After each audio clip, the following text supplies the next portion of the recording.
Hey guys, this is one happy Diabetics, and we got hail here in Connecticut. It's going crazy. I can't wait for you guys to watch this next video. Hi guys, how you doing? My name is Bill. I'm one happy Diabetic, and today's video, it's just going to be a little, I want to say an ad-lib for all you newly diagnosed people out there who have diabetes. What this video is kind of just talk about is just kind of the ups and downs that you might be facing. And one of the things I just really wanted to, talk about right from the get-go is that getting this disease can be extremely overwhelming, okay? You're going from being able to eat whatever you want, to do whatever you want, and you know what? You can still do that, okay? You can still do that, but you got to do it smart, and you always have to be prepared. So, you're probably used to just, leaving your house, eating whatever you wanted to eat, and though you still can, you just really got to prepare yourself. Prepare yourself for the what if. What if, I drop my insulin vial and it breaks on the ground? What am I going to do? What's your backup plan? Always have a backup plan.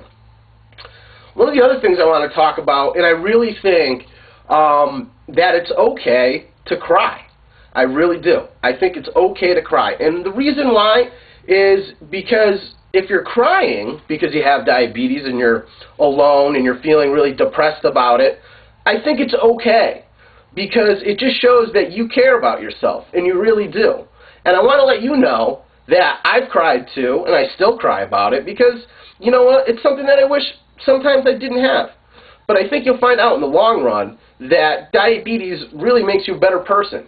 It makes you understand things at a different level than some other people can relate. And you really value your time that you spend with people, your life, and you really value all those little things that you kind of took for granted. Being able to have a candy bar. Not that you can't, you're just going to have to do some more insulin and you might, feel that high, coming from it, but where before you didn't have to. One of the other things I want to talk about is change. One of the things that's constant in diabetes is change.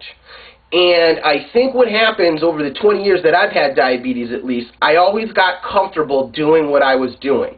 Whether it was, 3 shots a day, to multiple daily injections, just got comfortable doing what I was doing, and I did it well. And I really found out that the only way to progress, because diabetes is always changing, whether that's with the equipment or the insulins that are coming out, pretty much every year, it seems, that it's always hard to change from what works to what works better. And that's a big decision that you have to make. And a similar decision that I made from going from multiple daily injections to an insulin pump really helped me. Yes, I was scared. It was something different. I had to learn a new process, but it allowed me to be a little bit more free. So I just wanted to tell you guys that just remember that it's always hard to change from something that works to something that works better, okay? And you should always strive for what works better, because you can always go back to what you were doing. So if you try an insulin pump and you didn't like it, you can always go back to multiple and daily injections where you were pro at it, okay? So does that make sense? Because if you stay where you are and you're content with where you are, that's great. But some people have that need to progress and really make diabetes a less part of their life. And I think that's what some of these new changes and, I don't want to say procedures, but products help you do. One of the other things that I really want to talk to you guys that are newly diagnosed is you really got to start understanding your body. Okay? You're going to start getting feelings that you haven't felt before. And if you watch my videos on what it feels like to have a high blood sugar and the video on what it feels like to have a low blood sugar, and the low blood sugar video I've gotten a ton of responses from, and it really does seem that a lot of the people that have diabetes feel the same way. It's very important for you to recognize those feelings so that you can treat them appropriately. The second thing is once you start understanding your body, you test your blood sugar and you might be 250. What do you feel like? Do a little experiment with yourself. Always ask yourself, when you're getting a blood test, how do you feel? Do I feel low? Do I feel high? Because some of the symptoms are similar. And one of the things that I did early on, and you know what, I still do, and it's bad, is that sometimes I go solely on how I feel. If my blood sugar feels low, sometimes I don't test it, I'll just eat something, to get my blood sugar back up. And you know what, that might be a bad idea because maybe I overate, or actually, maybe I wasn't low. And I think one of the things that happens, at least it happened to me about 10 years ago, is that my blood sugars were always high.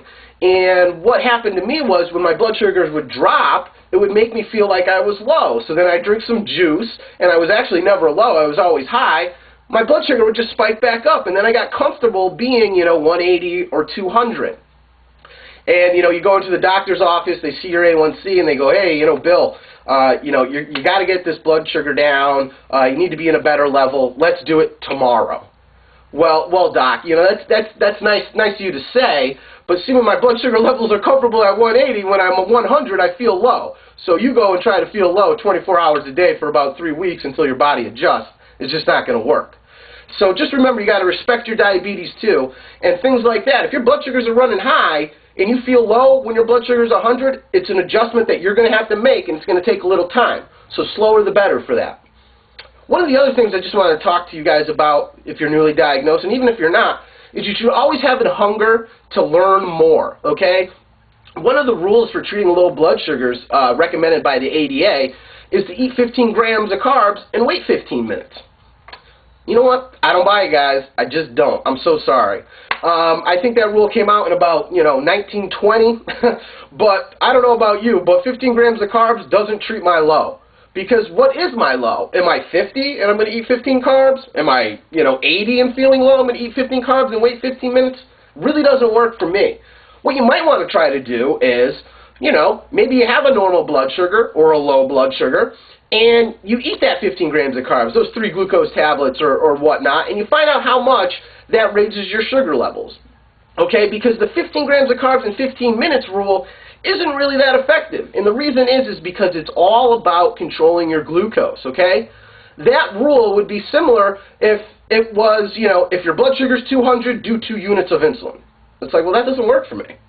So sometimes what you might get suggested from, and I'm not saying the ADA is bad, they're definitely not bad, but there's a progression that needs to come, okay? And you really need to find out how to treat your diabetes yourself. And that only comes with knowing your body, knowing and doing, procedures or practices on, what happens when my blood sugar is low. Does it get up quicker if I drink orange juice or if I drink milk? Just so you guys know, milk actually acts quicker than orange juice. Bet you didn't know that, but I bet your doctor tells you to drink orange juice, right? Well, I think one of the reasons why that is because there's always orange juice in the fridge, right? Well, statistics show that, per liquid volume, there might not be more carbs in milk, but it actually gets into your bloodstream quicker. So there's these little tips and tricks that you'll learn along the way. And I want to be here for you. I know this video is long and I apologize, but I want to be here as a friend for you because I know how difficult it is. And I want to let you know that even though I do wear an insulin pump, I didn't before, but nobody thinks of me as Bill the Diabetic. And you know what? I try to limit my time being a diabetic, and that's my next video, and I'll show you how I do that. Take care.